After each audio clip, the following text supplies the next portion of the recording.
something that is set, like a target or something that is put in place. It's like the way of making sure that that specific thing remains on the track. Like if there's a set targets or objectives, keep just controlling that everyone who delivers according to them, and making sure that they are always remains on track. That's what I meant. Perfect. I feel like you should have been the one taking this session because you have all the answers that we are looking for. Clearly, you are the head of controlling things. Yes. So I think I like the fact that you said for you to control, there must have been some things that had been set. So you can't be controlling something that we had already not set. There has to be some objectives. There has to be some targets, because you can only control what you had already set on track. So one of the things you realize that we'll mention is that for you to control, then planning must have taken place. I'm sure you guys already went through planning. And I think even in our session last time, you mentioned about high level kind of planning, where you must have had a strategy, you have objectives, you have KPIs. There must be things that have been set. If it's a project that you are learning, there has to be objectives for that project. There has to be things that have been set for them to be achieved.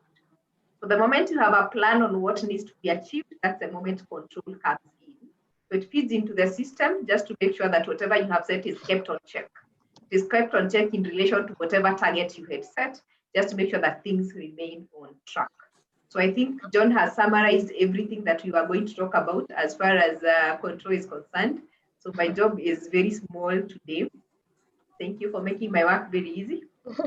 So when you talk about control, like you said, we are trying to make sure that things work. So it is not this kind of controlling. It's not more of manipulation. It's more of trying to keep things on track.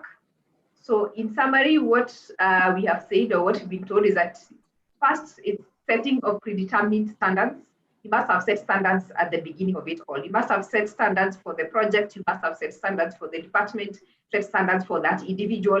So whatever things you want to control, there must have been set predetermined standards. You cannot control what you did not set standards for. So once you have set your predetermined standards, then that will be followed by comparing the actual performance with the standards. So as you're trying to control, all you're trying to check is what performance do we have now compared to the standards that we had been set. If this project was supposed to run for the first thing that it was supposed to do is that it should run within a month, that's a target, that's a standard. Is it running within the right time?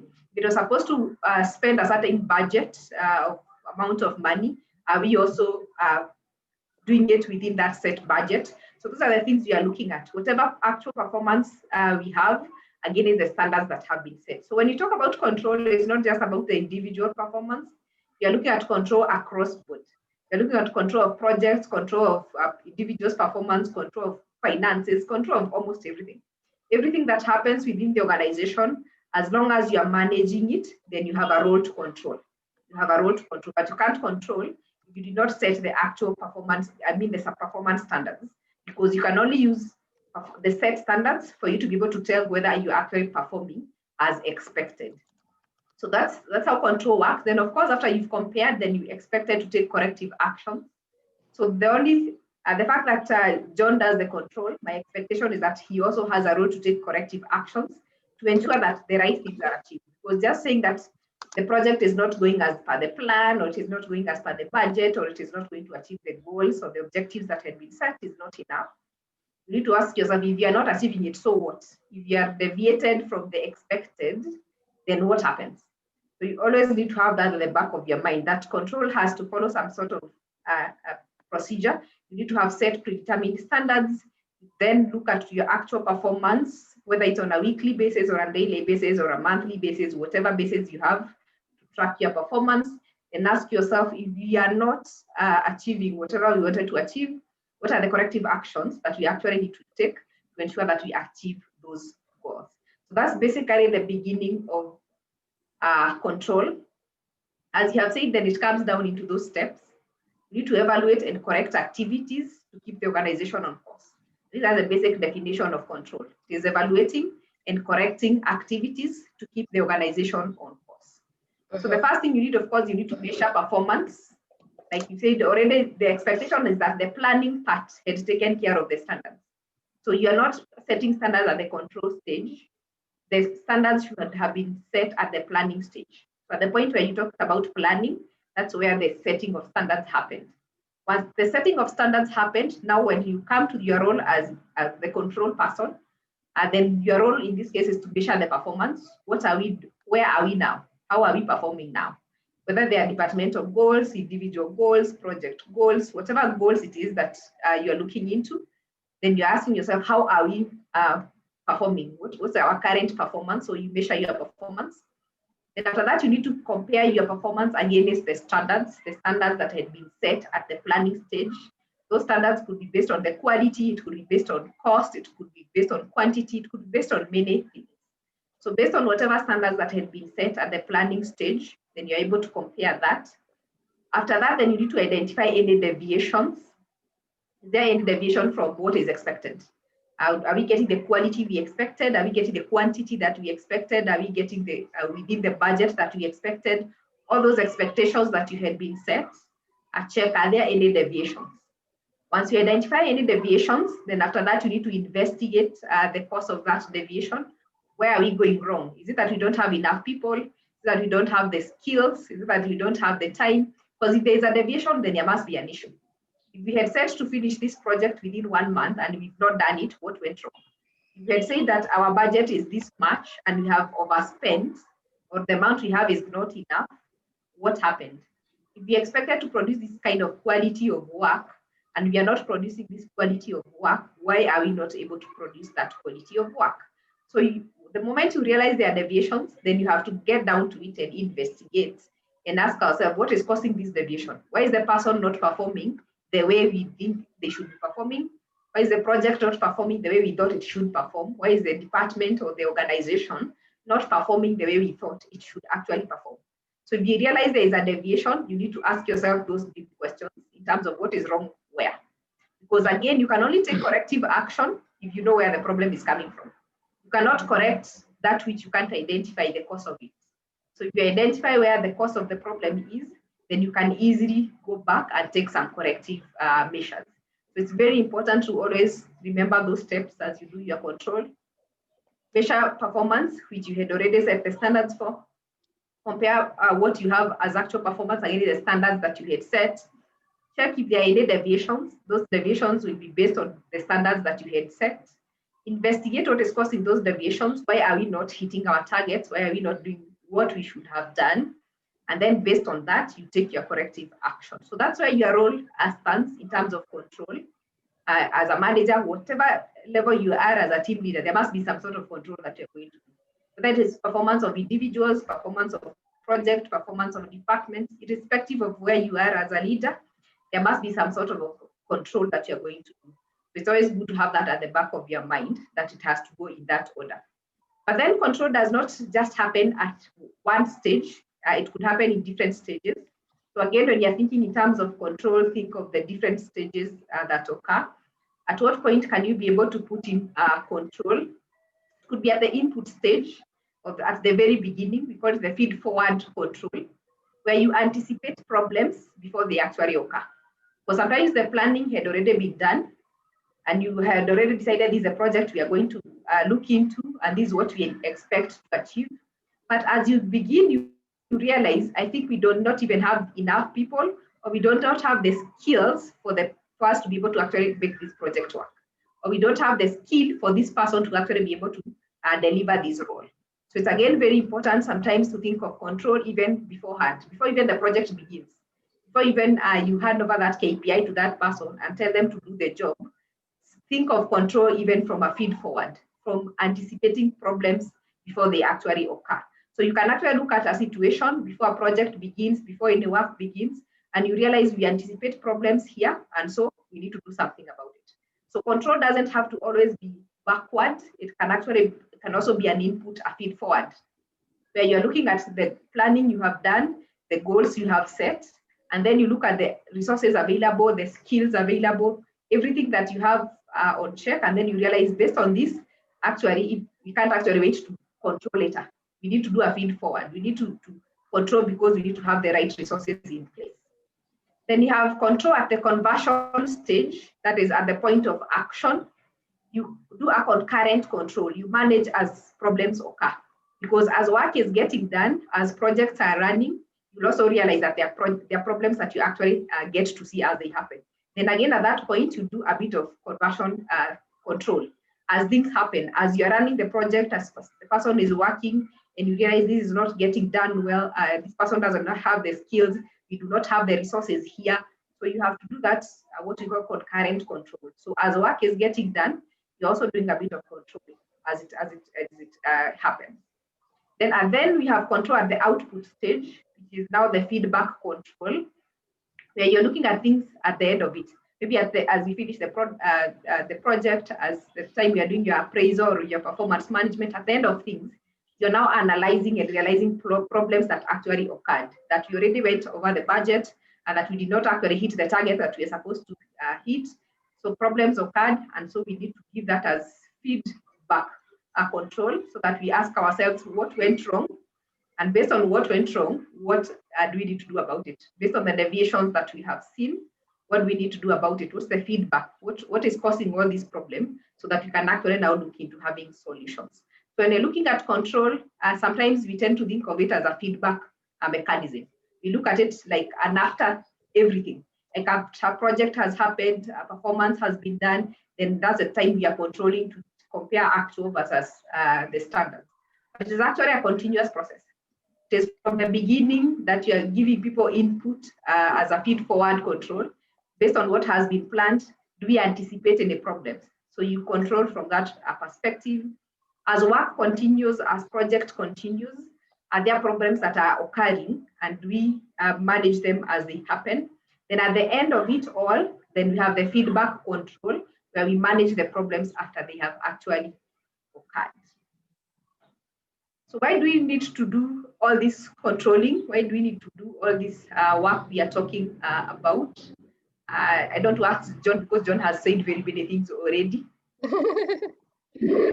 I should tell Lydia, because she's the one who threw it to John. Why do we need to do all this controlling? What does it serve us? Does it help us in any way to do all this controlling? What role does it play?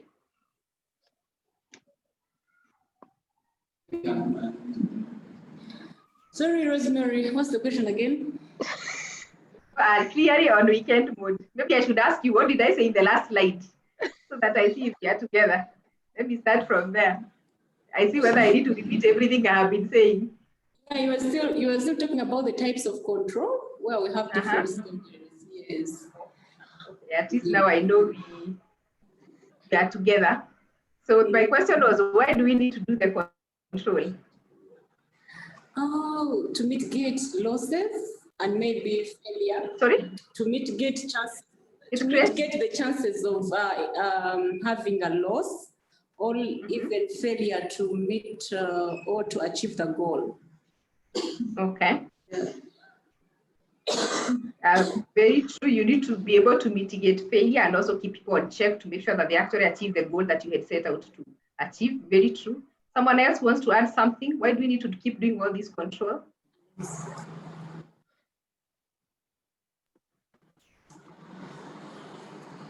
It also helps to understand what you are lacking and what you can do to improve the performance.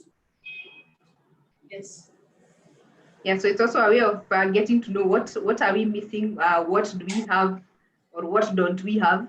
Because sometimes, like you said, you might start a project thinking we are okay, everything is on check, and then later you realize actually something is pretty wrong. So thank you so much, Queen, for that.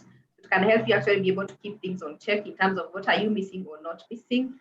Who else wants to add something? I want John to speak last, because I'm sure it is part of his JD, so he has all the answers. Yeah. Sorry, please, are you saying something? Yes.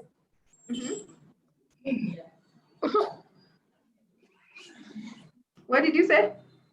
It helps you to manage the problems that you face. Yeah, to manage problems as they happen, just to make sure that things don't totally get out of hand.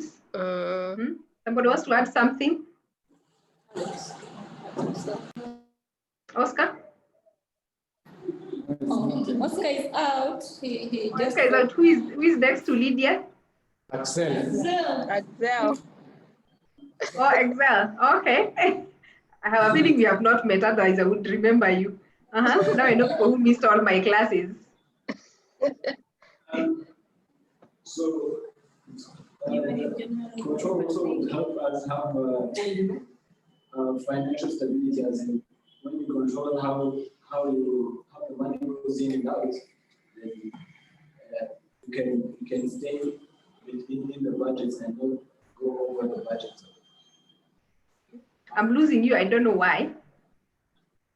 I was saying one of the benefits is having financial stability. So you don't, as in your expenses don't go over your revenues. So Okay. yeah, you stick with so you stay. Okay, so you're looking at it from a financial perspective, Yeah. where you're looking at making sure you're on course in terms of the resources available financially versus what you're spending, because you don't realize that you went overboard already when it's too late. I think that summarizes it quite a bit. John, you want to add something? Or they have said everything you wanted to say? Everything is said. Basically, it's just to monitor the progress. Everything. Sorry? And combine everything that basically control is just for monitoring the progress versus the target that was set before. The progress involves financial, the resources that or other resources that you put in the project. Are they relevant? What are the gaps in the process, so that you cover the gaps in the middle of the process, so that you don't end up hitting the wrong target, not missing the target, if I can say. It's all about monitoring the process. Very, very true. So much of the work you're doing in this case is to monitor the process, because you want to be sure that the resources you put in are adequate or they're actually relevant.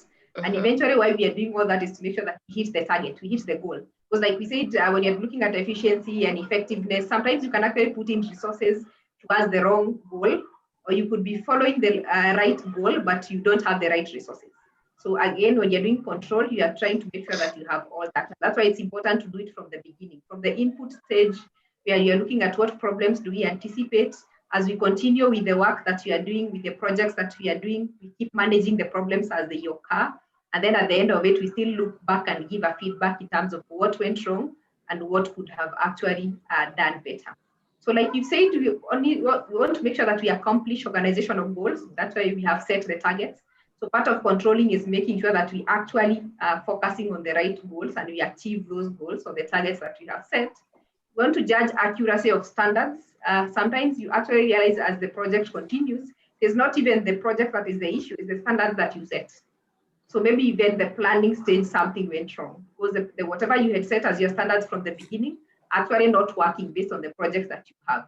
So it can also give you that feedback halfway through the project when you realize the standards that we set are actually not doable.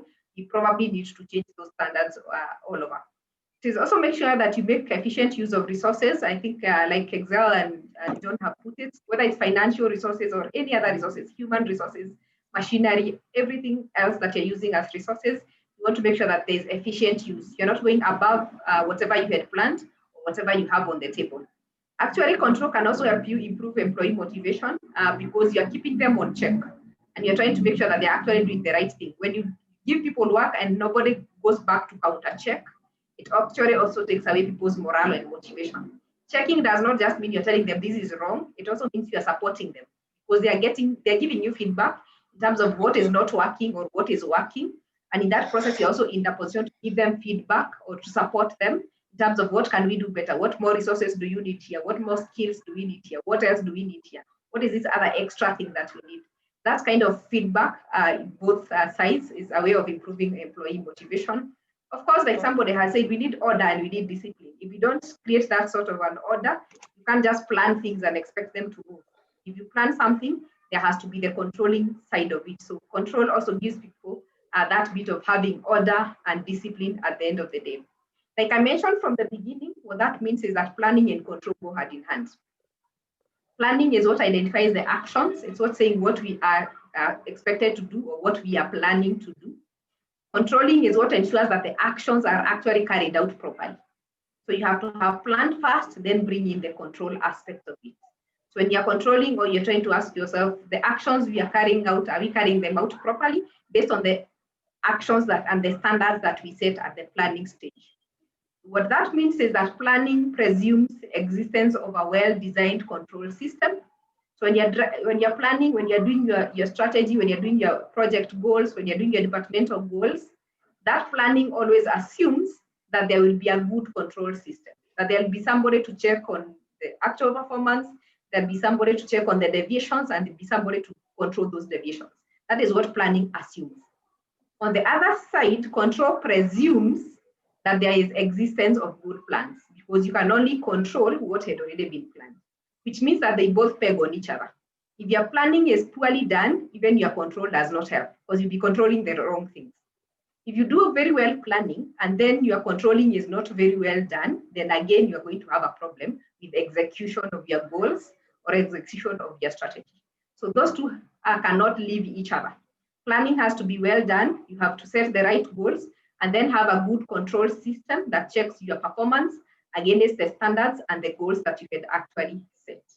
Because when you're planning, the assumption is that there is a control system. When you're controlling, the assumption is that the planning was well done. And that is why we have said part of the importance of controlling is also sometimes to judge accuracy of the standards or the goals that we set. Because in the control system, you realize the planning was not well done, then you might have to redo quite a number of things. So those two will always go hand in hand. The planning and the controlling will always go hand in hand.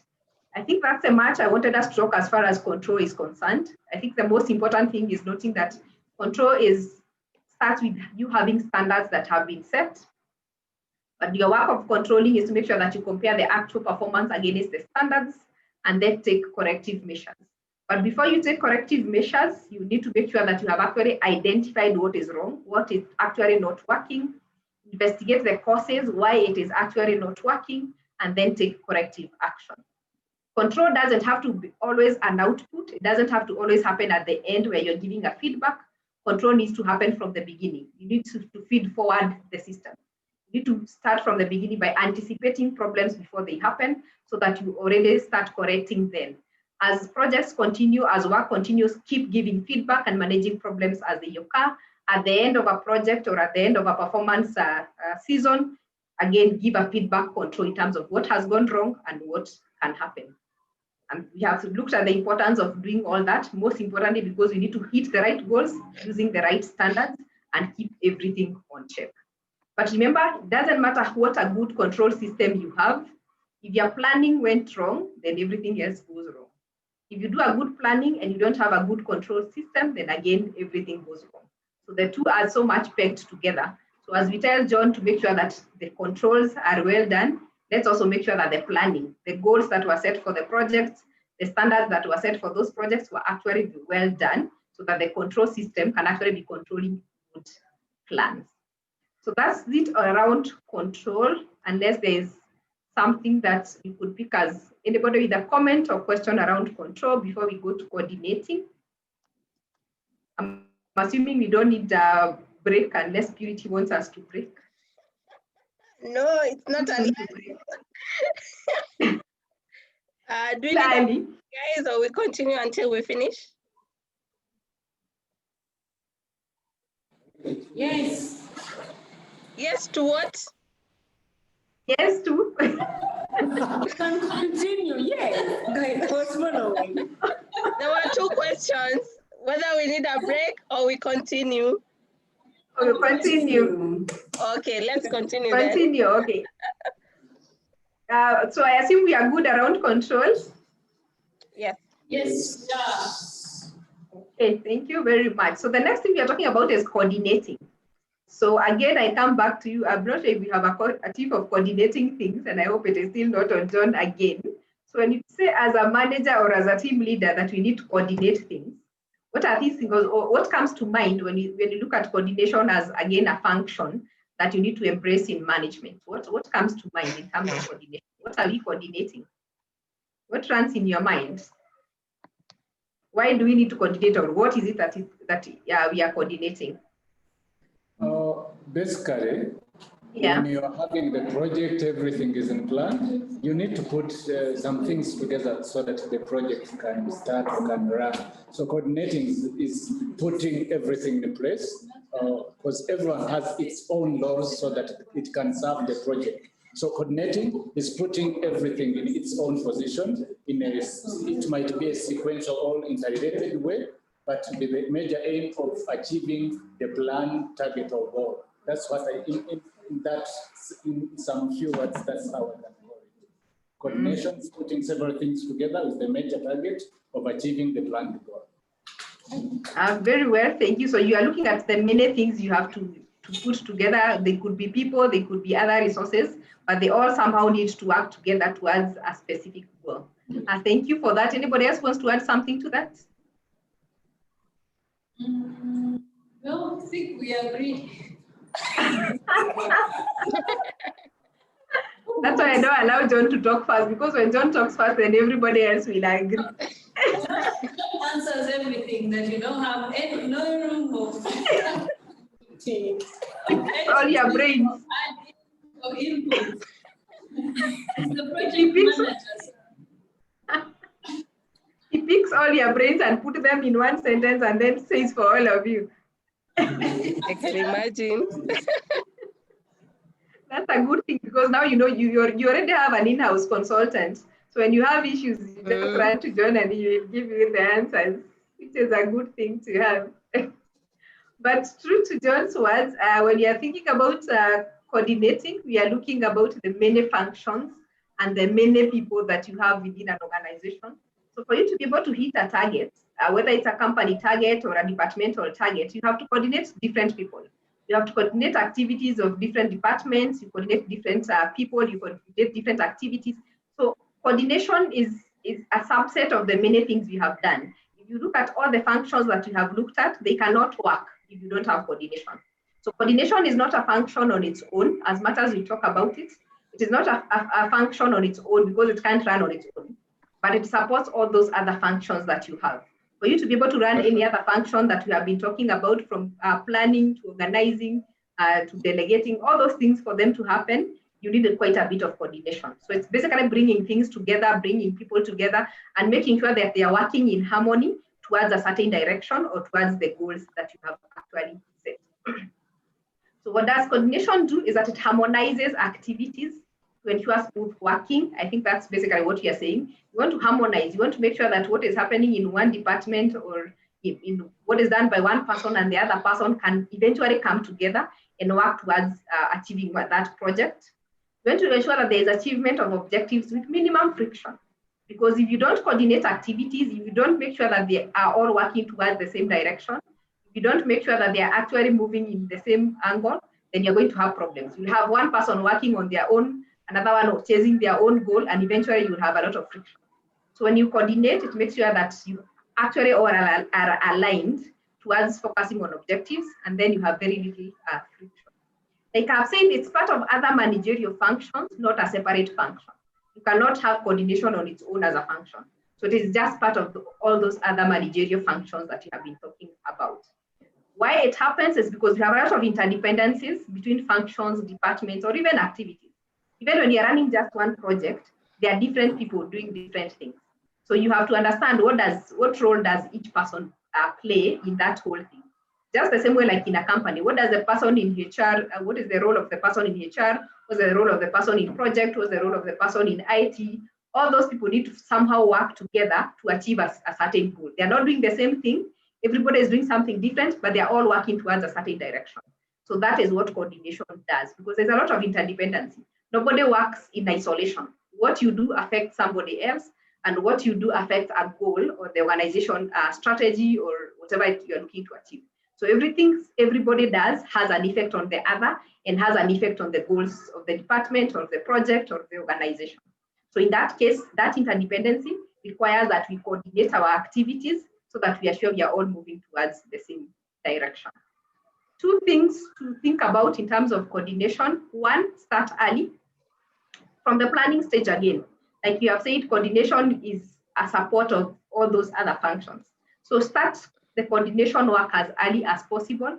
So at the point you are planning, that's the point you need to ask yourself, as we plan this project, who else is affected by this project? Who else is part of this project? What are their role? If you don't coordinate from that perspective, then you're going to have issues later.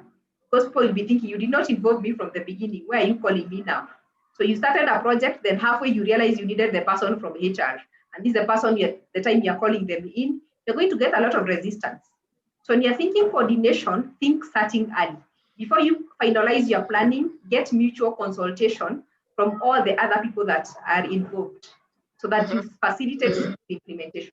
So from the beginning of a project, from the beginning of any work that needs to get done, get people who are going to get involved and make sure that you can coordinate from the beginning so that everybody understands what is their role, what goal are we chasing here, what is my function, how do we interrelate in getting this work done. In that case, then eventually you're going to have more of coordination than resistance from the people who are working. So that's the first thing you need to think in terms of principles of coordination. Start early. Second, direct contact. Coordination is easier if there is direct personal contact with the people who are concerned.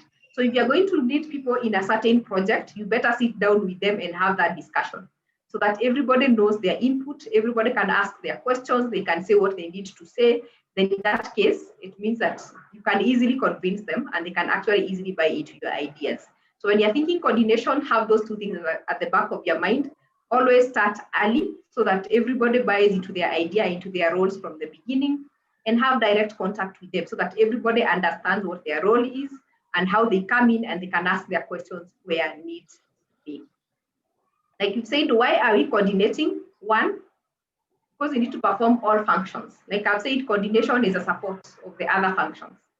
So if you have to look at some of the functions that you guys have gone through, when you think planning, you need coordination among the main plans and the sub-plans. Remember when you're talking about company goals, departmental goals, individual goals, that whole planning takes a lot of coordination. You have to make sure that they are all aligned in one way or the other. So when you're planning, you need coordination. You need to coordinate all the plans for them to come together. When you're organizing, you also need to coordinate between authority, responsibilities, accountabilities at different levels. Remember, even when you're talking about delegation, when you're organizing functions or organizing work, there has to be a lot of coordination. There has to be coordination between the work I give you, the authority I give you, the responsibility I give you, and the accountability that I require from you. So that also takes quite a bit of coordination. If you're looking at the staffing function, there has to be coordination between the work that you do and the qualification that you bring or the skills that you actually bring on the table. That also speaks to coordination again. So in short, you're trying to say almost every function of management, almost every function that happens within an organization takes quite a bit of coordination. That's why coordination is not something on its own. It is actually a support for every other thing that you do. When you talk about control, which we have just talked about, then there has to be coordination between the standards that you set and their actual performance and even the planning itself. So again, there is a lot of coordination that has to happen. What performance are we having? What are the standards that we had set? How do we make sure that they are in harmony so that we are moving towards the set targets? When you're thinking about directing as a function, you're asking yourself, is there coordination between the superiors and the subordinates, the orders, the instructions, the guidelines, everything that the subordinates are getting from the superiors? Again, is there coordination between those people?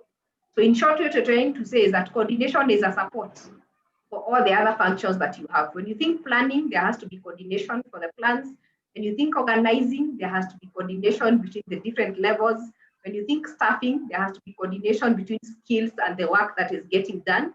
When you think control, there has to be coordination between standards that were set and the performance that we are getting. When you think directing, there has to be coordination between the superiors and the subordinates, make sure they're getting the right instructions and they're getting the right work done. So in short, coordination is a support for everything else that you're going to do. So the first reason why we are doing coordination is because we need to be able to perform all functions. The second reason why we need coordination is to be able to achieve at all levels. Again, because like we said, strategy comes from the top all the way to bottom. So if we are working at one level, if the senior management is doing so well and the middle management is not doing well, you still have a problem. If the middle management is working, but the lower management is not working, you still have a problem. So there has to be coordination at all levels within the organization. There has to be a top level coordination to synchronize the organization goals. There has to be coordination at the middle level to make sure that the departmental activities are well run and they are matching the organizational objectives. There has to be coordination at the lower level to make sure that all activities that the workers are doing or the employees are doing are achieving towards the departmental goals. So in short, there has to be that coordination from the top to the bottom. For us to be able to hit the one goal that we need to hit as an organization, there has to be coordination at all levels. You have to make sure that what is being done at the lowest level is matching what is happening at the middle level and is matching what is happening at the top level, so that we achieve at all levels. And when that happens, then we can finally hit the goals. I'm sure you remember us talking about alignment in performance management. So we are saying whatever happens at the top, at the corporate level, goals has to be reflecting in the strategic plans at the departmental level and has to be reflecting in the KPIs at the individual level. In that case, we can say we have coordinated all the activities from the topmost area to the lowest person within that organization. When that happens, then we can say we have actually been able to coordinate. We have actually achieved coordination. Then in that case, why do we need to do all this? What's the use? What's the reason why we have to make sure that we are actually coordinating, or what are the goals of coordination? I'm throwing it back to you so that I know Lydia has not gotten lost again. After saying that we need to coordinate things at different levels in different departments, and just to make sure that we are all aligned towards the same direction. Why? What's the goal? What are we trying to achieve by coordinating? What's the use of all that work? Why are we insisting that we have to coordinate things from the beginning to the end?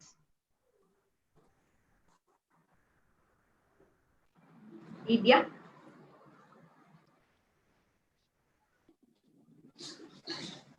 We're looking at achieving success. Sorry? Did you understand? Yes, Rosemary. Yes, I'm asking, why do we need coordination? You can hear me now? Yes. Yes, I can. To succeed, I think we need coordination to succeed in our plans, like to achieve the target or the goal. Okay. So for us to achieve the goals that you have set, of course, we need to coordinate between different people, different departments, different levels. Why else do we need coordination? Or what would go wrong if we didn't coordinate? To ensure effective performance. Yeah, so that we to cover up the gaps, to ensure that everything is on track as planned. That's all I could say. Okay, very true. It's actually right. Because if you don't coordinate, if everybody is doing their own things, then you are likely to hit your goals. If you don't address the gaps that are happening, where you probably have gaps between one department or one function and the other, you're also going to have a bit of problems. So that's very true. You need coordination for you to be able to achieve that. Somebody else wants to add to that in terms of coordination? Rosemary. Yeah. I just thought of a point. Mm-hmm. If coordination is about putting the different departments together in order to achieve a certain goal, can you say that one of the importance or even the advantages, it promotes teamwork?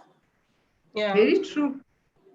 Very true. It promotes teamwork because the fact that you have to probably even meet at the beginning, discuss what is going to happen, everybody gets to ask questions, they know how they are going to contribute. That gives people a chance to actually become better team players and team members. So it promotes teamwork to make sure that people can actually work harmoniously towards a certain goal. That's very, very true, Queen. Thank you. Who else got something?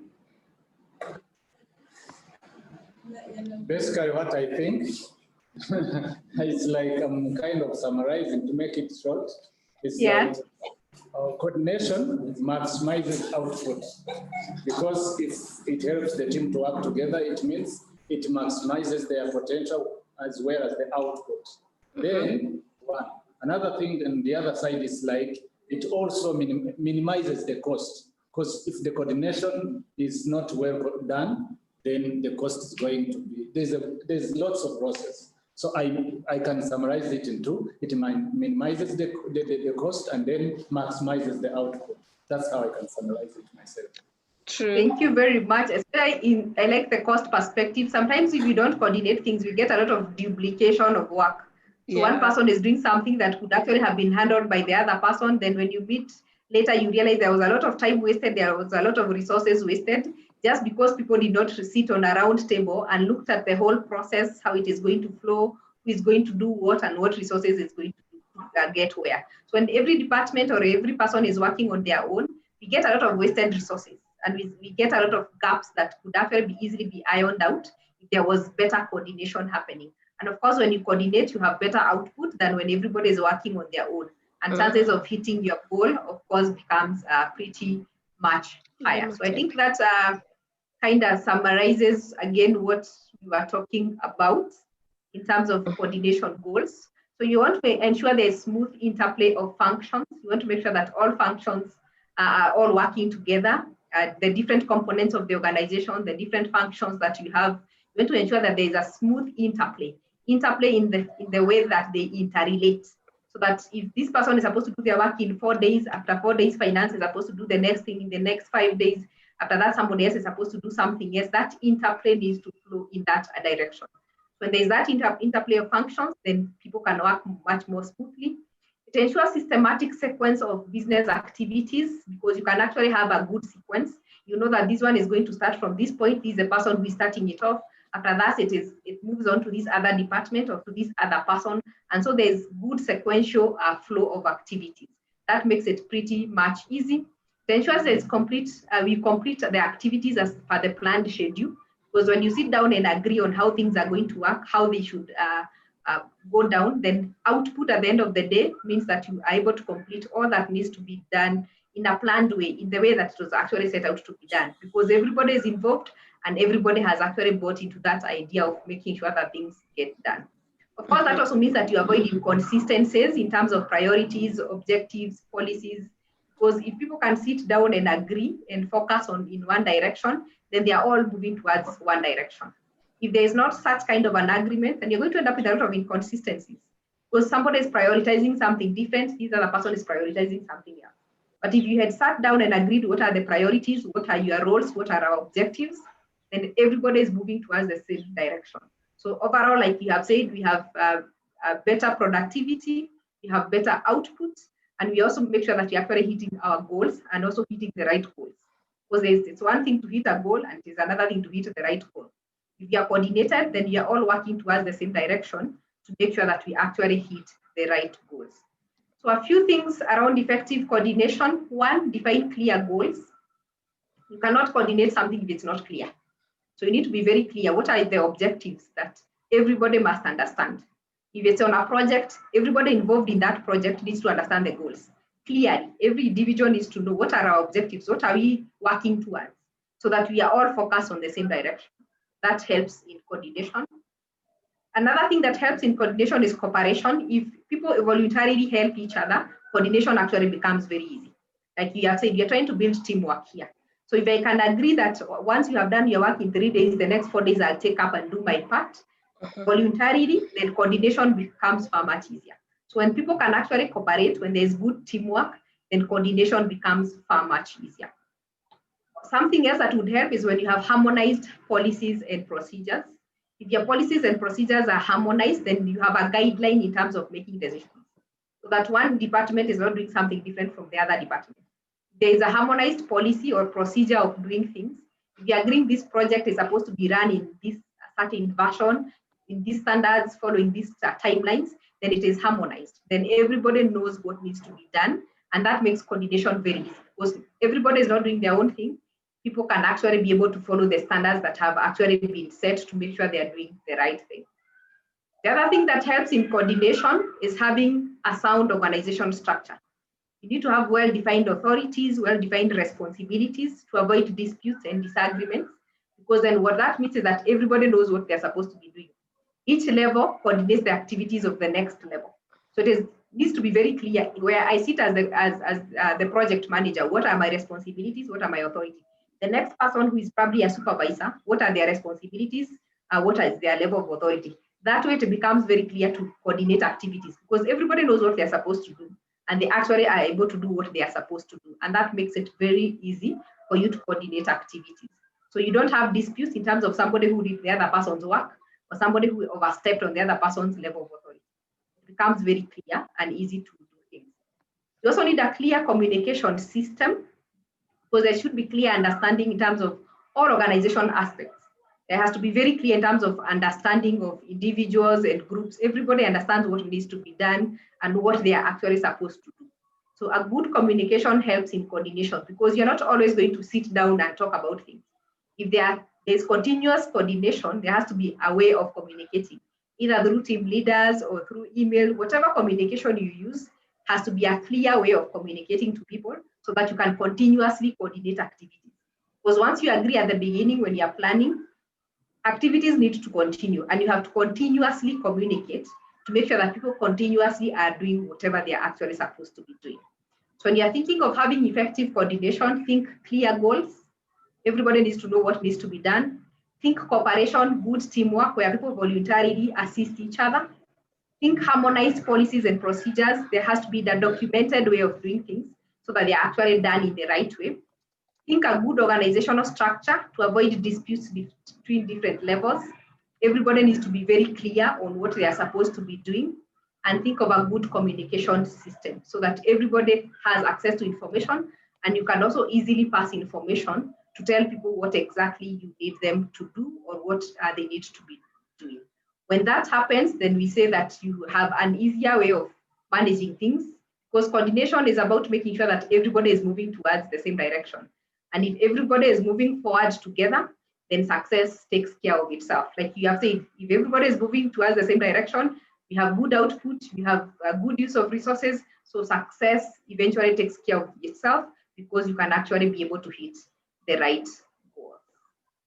I think that marks it, the end of our discussion around control and coordination. So back to you, Purity, and Right. if you have any questions. Sure, no problem. Thank you so much, Rosemary, for that. Quite brief. If we lost you at one point, we might have lost you the entire way. But I hope we Yes, I promised 45 minutes, so yes. I didn't want to go past that. Yes. Yes, so I really hope we did not lose anyone, unless there are any questions from the team in Kigali. Any questions?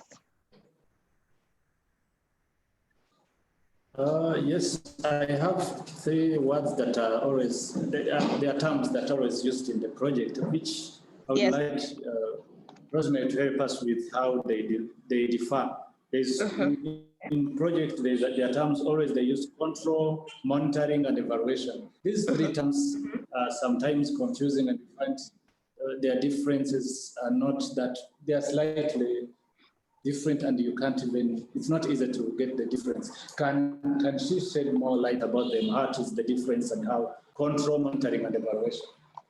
All right. Okay. I think one thing you realize about the 3 terms is that they are always following each other. So rarely do you find one, especially in projects, you'll almost find the 3 of them going hand in hand because they precede each other. So what you're saying, like you have said, when you're looking at control, you're just looking at what are we performing in terms of actual performance and what are the standards that we had actually set. But for that control to happen, it means you're continuously monitoring. So in projects, you cannot say like, let's sit down and then wait after 6 months, we go and check what happens.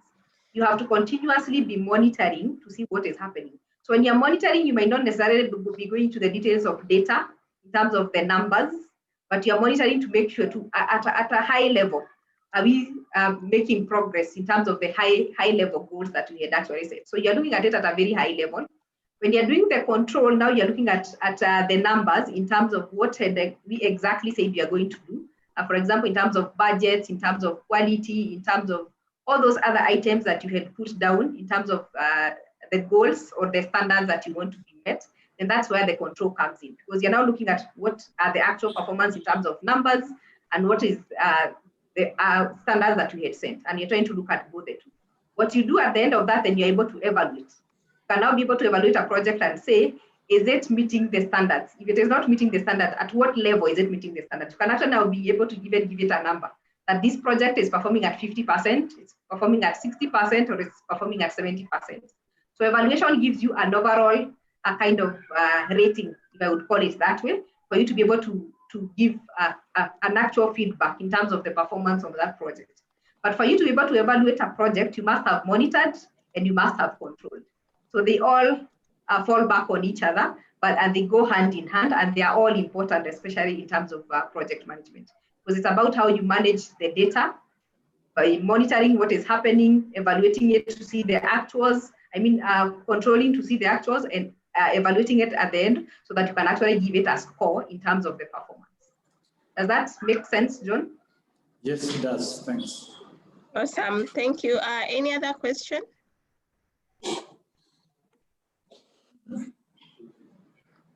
Nothing, eh? Please, you have a cold like me.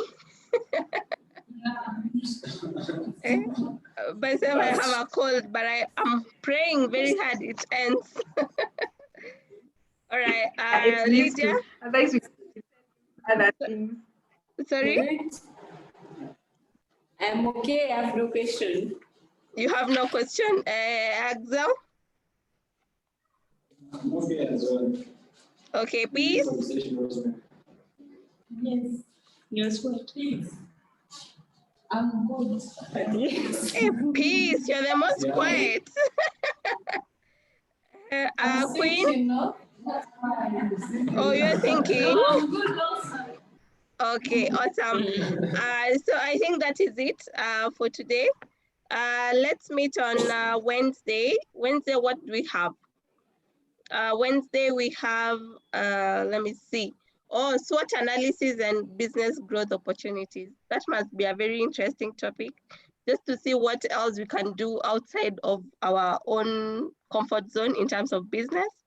So let's see you on Wednesday. Say hi to Patrick and Oscar. Then to Ruth. Bye-bye. Thank you, Rosemary. Thank you. Bye. See you guys. All right. Bye-bye. Bye-bye. Bye.